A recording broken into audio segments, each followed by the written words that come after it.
ایک زمانہ تھا جب عورتوں کو قیدی سمجھا جاتا تھا، کمزور، بے بس، جن کی نہ رائے کی کوئی اہمیت اور نہ ہی عزت کا کوئی مقام۔ دنیا صرف اور صرف مردوں کے زور پہ چلتی تھی۔ اگر عورتیں کچھ کہہ بھی دیں تو ان کی بات صرف ہوا میں تحلیل جیسی ہوتی، یعنی کوئی ان کی بات کا یقین نہیں کرتا تھا۔ مگر ایسے دور میں جہاں عورتوں کو قید رکھا جاتا تھا، ان کی کوئی اہمیت نہیں ہوتی تھی، عورتوں کی بات تک نہیں سنی جاتی تھی، مکہ کی سرزمین پر ایک ایسی باوقار عورت موجود تھی، خاموش مگر مضبوط، نرم مگر باوقار۔ لوگ اسے دیکھ کر ہی کہہ دیتے کہ یہ کوئی عام عورت نہیں، اس کے چہرے پر نور ہے، اس کی نظر میں عقل ہے اور اس کے قدموں میں وقار۔ لوگوں کو اس بات کا علم نہیں تھا کہ یہی عورت اسلام کی پہلی روشنی بنے گی، وہ جو ظلمت کے اندھیروں میں روشنی کی ایک کرن۔ وہ مالدار بھی تھی، باعزت بھی تھی، لیکن ان کی اصل طاقت ان کا کردار اور ان کا ایمان تھا۔ یہاں تک کہ مکہ کے لوگ انہیں پیار سے طاہرہ کہتے ہیں، جس کی معنی ہے پاک دامن اور سچی عورت۔ کسی کو بھی اس بات کا اندازہ نہیں تھا کہ یہی عورت آگے چل کر اسلام کی پہلی مومنہ اور رسول اللہ صلی اللہ علیہ وآلہ وسلم کی رفیق حیات ہوں گی، اور اس کے علاوہ امت مسلمہ کی سب سے عظیم خاتون بنیں گی، جو کہ ہیں حضرت خدیجہ بنت خویلد۔ حضرت خدیجہ کا بچپن قریش کے معزز گھرانے میں گزرا اور اللہ نے انہیں دولت کے ساتھ ساتھ عقل اور فہم بھی عطا کی۔ جس وقت زمانہ عورتوں کو پردے کے پیچھے محدود رکھتا تھا، ایسے دور میں انہوں نے تجارت کی۔ اب ان کے تجارتی قافلے یمن سے لے کر شام تک جایا کرتے، اور آج کے دور میں یہ علاقے شام، ترکی اور فلسطین کے قریب شمار ہوتے ہیں۔ حضرت خدیجہ کی تجارت پورے عرب میں مشہور تھی۔ انہوں نے اپنی جوانی میں پہلا نکاح ابو حالہ سے کیا اور کچھ عرصے بعد وہ وفات پا گئے۔ اس کے باوجود حضرت خدیجہ نے ہمت نہیں ہاری اور وہ اپنے کاروبار میں مصروف رہیں۔ ایک دن انہیں ایک جوان کے بارے میں معلوم ہوا جو کہ نہایت ہی ایماندار اور سچا تھا، اور وہ جوان محمد بنت عبداللہ صلی اللہ علیہ وآلہ وسلم ہے۔ حضرت خدیجہ نے رسول اللہ کو اپنی تجارتی قافلوں کے ساتھ روانہ کیا۔ جب قافلوں کے واپسی پر ان کی سچائی، دیانت اور ان کا حسن سلوک دیکھا تو حضرت خدیجہ کو ان کی ایمانداری بہت زیادہ پسند آئی۔ بس یہی وجہ تھی کہ وہ ان کی طرف مائل ہو گئی اور انہوں نے خود رسول اللہ کی طرف نکاح کا پیغام بھیجا، اور یوں حضرت خدیجہ وہ عظیم سعادت حاصل کرنے والی خاتون بنی جنہوں نے اپنی پوری زندگی آخر زماں رسول اللہ صلی اللہ علیہ وآلہ وسلم کے ساتھ گزاری۔ اس رشتے میں نہ دولت کا غرور تھا اور نہ ہی عمر کا فرق، بلکہ یہ رشتہ سچی محبت، وفا اور ایمان کی بنیاد پر تھا۔ اس نکاح کے کچھ عرصے بعد رسول اللہ صلی اللہ علیہ وآلہ وسلم پر غار حرا میں پہلی وحی نازل ہوئی۔ جب جبرائیل علیہ السلام آپ صلی اللہ علیہ وآلہ وسلم کے پاس تشریف لائے اور فرمایا اقرأ بسم ربک الذی خلق، سن کر رسول اللہ صلی اللہ علیہ وآلہ وسلم گھبرا گئے اور کانپتے ہوئے گھر آئے، اور حضرت خدیجہ نے فوراً اپنے ہاتھوں سے انہیں سنبھالا، انہیں کمبل اڑایا اور انہیں تسلی دی اور کہا کہ اللہ کی قسم، اللہ کبھی بھی آپ کو ضائع نہیں کریں گے۔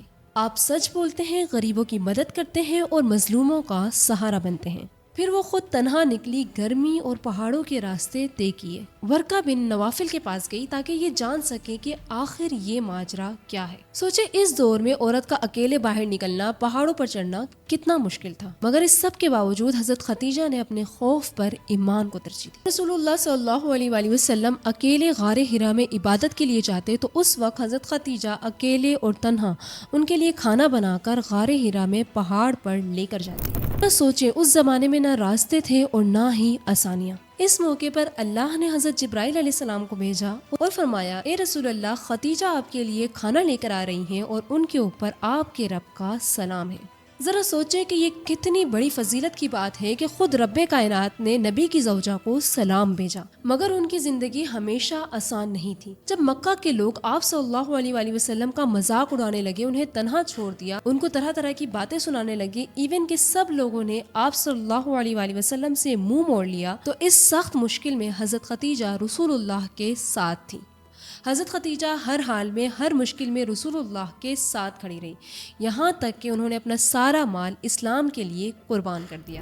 اب یاد رکھیں کہ حضرت خدیجہ جب جوان تھی تو وہ اس دور کی ممتاز خاتون تھی، یعنی کہ اتنی امیر اور اتنی باوقار اور ان کے پاس اتنی دولت تھی، وہ اس طرح رہتی تھی جیسے کوئی شہزادی۔ وہ محلوں اور شگاف میں رہتی تھی، ان کے گھر میں راحت اور کپڑے اور ہر طرح کی عمدہ چیز موجود تھی۔ وہ اتنی باوقار خاتون تھی کہ انہیں پورے مکہ میں عزت سے، محبت سے اور طاہرہ کر کر پکارا جاتا تھا۔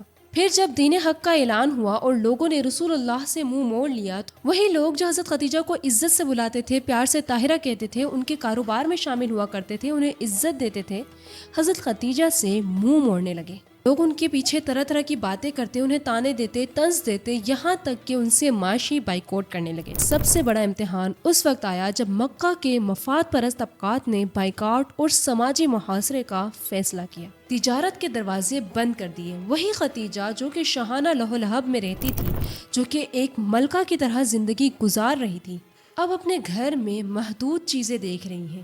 بائیکاٹ کے زمانے میں ان کے گھر میں کھانا تک نایاب ہو گیا، یعنی کچھ دن کھانا ہوتا اور کچھ دن نہیں بھی ہوتا۔ بچوں کو بھوک لگی ہوتی، اس کے باوجود بھی گھر کے دروازے سختی سے بند ہوتے۔ یہ سب وہ تکلیفیں تھیں جن کا انتظار ان کے حصے میں آیا، مگر اس سب صورتحال میں انہوں نے صبر کا دامن کبھی نہیں چھوڑا، یہاں تک کہ انہوں نے کبھی بھی رسول اللہ سے کوئی بھی شکوہ یا شکایت نہیں کی، بلکہ رسول اللہ کا ہاتھ تھامے رہی اور ان کا ساتھ دیا۔ دنیا کی شہرت، بلندی اور دولت کو چھوڑ کر صرف اور صرف آخرت کو اپنایا اور اللہ اور اس کے رسول کی اطاعت کی۔ یہ ان کی عظیم قربانی تھی اور وہی حضرت فاطمہ کی پہلی معلمہ بنی۔ اپنی محبت، اپنے ایمان اور اپنے کردار کے ذریعے حضرت فاطمہ کو سنوارا، اور ساتھ ہی ساتھ حضرت علی رضی اللہ کی پرورش میں بھی انہوں نے ماں جیسی شفقت دکھائی۔ حضرت علی کو گھر کے اندر نرم دل، بہادر اور دین کے لیے ان کو جذبہ مند بنانے میں حضرت خدیجہ کا اہم کردار ہے۔ انہوں نے بچوں کو سادگی، ہنرمندی اور ایمان کی قدر سکھائی، نہ کوئی غرور، نہ کوئی دکھاوا، صرف اور صرف خالص تربیت۔ اور آخر میں جب وہ اس دنیا سے رخصت ہوئی تو رسول اللہ صلی اللہ علیہ وآلہ وسلم کے دل میں ایک غم بھر گیا، جو کہ ان کے الفاظوں سے بیان نہیں ہوتا تھا۔ بس انہوں نے اتنا کہا کہ انہوں نے اپنی زندگی کا سب سے بڑا سہارا کھو دیا۔ اس وقت حضرت فاطمہ بہت چھوٹی تھی اور حضرت علی نے بھی ان کی کمی کو محسوس کیا۔ جب ان کی وفات کا وقت قریب آیا تو رسول اللہ صلی اللہ علیہ وآلہ وسلم کی آنکھوں سے آنسو بہنے لگے، اور وہ بار بار یہ فرما رہے تھے کہ خدیجہ، تم نے مجھے اس وقت سہارا دیا جب سب نے انکار کر دیا، تم نے مجھ پر اس وقت یقین کیا جب سب نے مجھے جھوٹا کہا، تم نے اپنا سب کچھ میرے دین پر قربان کر دیا۔ حضرت خدیجہ کے دنیا سے جانے کے بعد نبی کریم صلی اللہ علیہ وآلہ وسلم بہت زیادہ غمگین تھے، اور اس سال کو رسول اللہ صلی اللہ علیہ وآلہ وسلم نے عام الحزن یعنی غم کا سال کہا۔ اس وقت حضرت فاطمہ کی عمر بہت کم تھی اور وہ اپنی ماں کے گلے سے لپٹ کر رو پڑی، اور پھر یوں ختم ہو گئی ایک عظیم عورت کی کہانی۔ مگر ان کا نام، ان کا ایمان، ان کا کردار اور ان کی کہانی آج بھی زندہ ہے، ہر مومن عورت کے لیے مشغلے راہ ہے۔